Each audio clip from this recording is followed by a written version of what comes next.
จ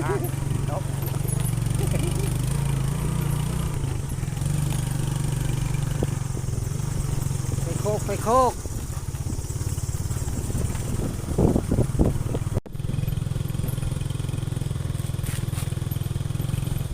โค้งเอา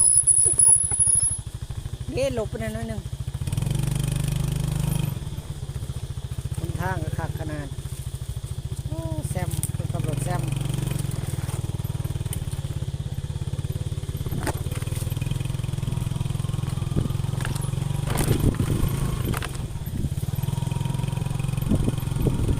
เอาบ่ขาดตะกล้องตัวนี้ปิงปลาคอใหญ่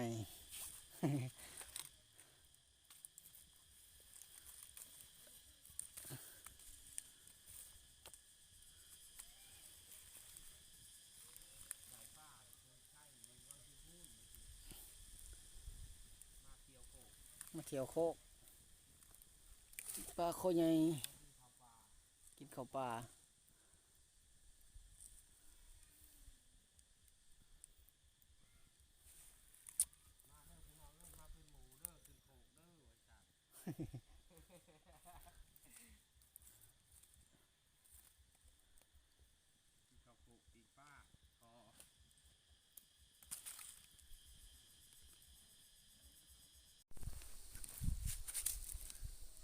กินข้าวโคกน้ำกันบ่เนี่ย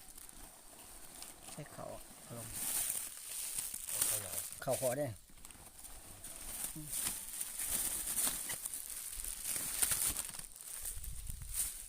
ปลาโคใหญ่ กินกินเอาเลยกินข้าวโคก เราเป็นนะ ปลาคอใหญ่ถึงไส้ตัวเดียวนี่แหละตัวเดียวก็ค่ายกับบ่ได้ เจียวช่างจะมา แล้วแบบมุกพริกบริจีเลยได้หนิ มือ เห็ดแบบว่าด่วนเลยนะเห็ดได้ วางแล้วนะวางแล้วนะ พยายามเนาะกินข้าวโขกพริกนี่แดงคัก ข้าวเราวันปกติเป็นมือจะทำเหมือนสาย จำให้ก่อนอ้าวกินจะทานอ้าวลูกค้าพาพวกวันก็ให้ได้นะส่งไปมานได้ ป้าก็ให้ถือใช่ยังใช้กันอยู่บุถึงลุกได้มาไก่บีบลูกขอใหญ่เลย บีบีมาสาย บีบแบบได้เนาะ บีบีแล้วก็บี ทอดเอาก่อนเนาะใหม่นี่ป้าปลาคอใหญ่โอ้ยแม่นี่คือฉีนมันอันนี้ มันมีเกลือ ปลาไข่มันเลยไข่มันลองข้าวกินข้าวเจ้ากินน้ำไหน บอยยังบ่อิ่มยังบ่อิ่ม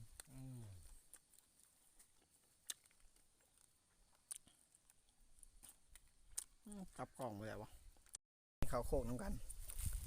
ปลาโคใหญ่ ลองกินมันลูกขายมาปลาตัวแม่ ต้นไหนบ้าง ใช้ให้ตัวผู้ ขายปลาคอ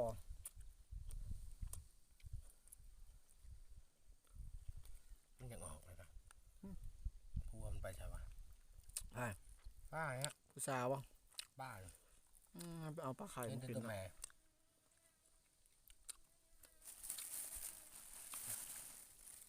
แต่เอาเมียมากินเอาพอย จากมันได้ตัวแม่ในป้อยเอาตัวผู้ กินข้าวแล้วก็ไปหาผักหวานต่อได้ป่ะดิ หัวหน้าเพิ่นนำไปได้